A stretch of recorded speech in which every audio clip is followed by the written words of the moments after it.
Hello guys, कैसे हैं आप सब। मैं आज आपको एक छोटी सी कहानी इच्छा पूर्ति वृक्ष सुनाने जा रही हूँ। निश्चय ही यह कहानी आपका जीवन बदल देगी।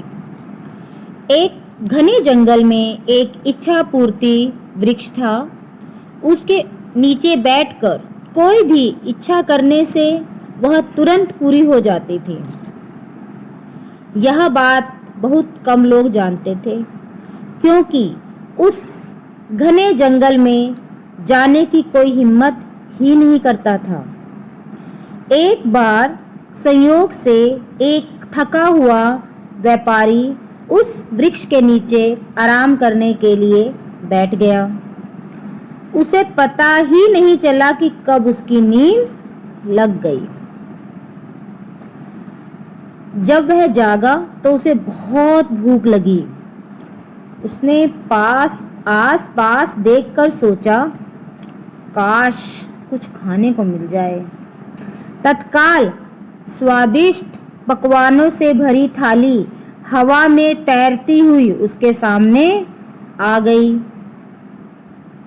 व्यापारी ने भरपेट खाना खाया और अपनी भूख शांत होने के बाद सोचने लगा, काश कुछ पीने को भी मिल जाए। उसी समय उसके सामने हवा में तैरते हुए अनेक शरबत आ गए। शरबत पीने के बाद वह आराम से बैठकर सोचने लगा, कहीं मैं सपना तो नहीं देख रहा हूँ। हवा में से खाना पानी आते हुए पहले कभी नहीं देखा ना सुना।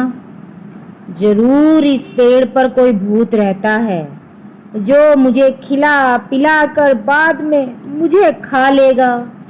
ऐसा सोचते ही उसके सामने एक भूत आया और उसे खा गया।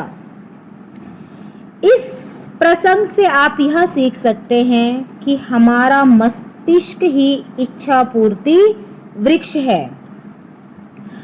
आप जिस चीज की प्रबल कामना करेंगे वह आपको अवश्य मिलेगी। ज्यादातर लोगों को जीवन में बुरी चीजें इसलिए मिलती हैं क्योंकि वे बुरी चीजों की ही कामना करते हैं।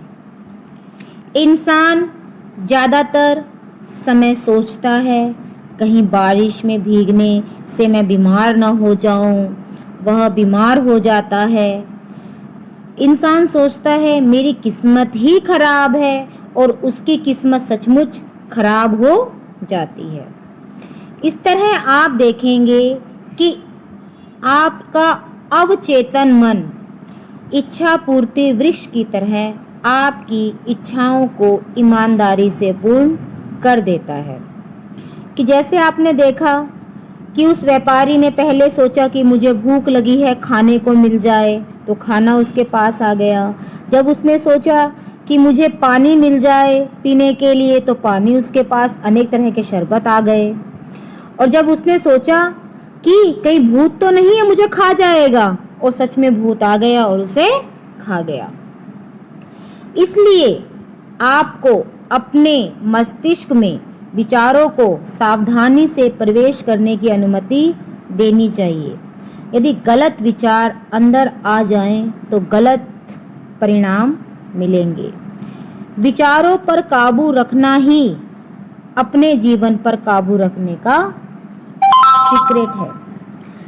आपके विचारों से ही आपका जीवन या तो स्वर्ग बनता है या नरक। उनकी बदौलत ही आपका जीवन सुखमय या दुखमय बनता है। हम ये कह सकते हैं कि विचार जो होते हैं जादूगर की तरह होते हैं, जिन्हें बदलकर आप अपना जीवन बदल सकते हैं। इसलिए सदा सकारात्मक सोचें और सकारात्मक सोच के साथ ही आगे बढ़ें। गाइस, कैसी लगी आपको ये पोस्ट? कमेंट करके जरूर बताइएगा। Thank you. Have a nice day.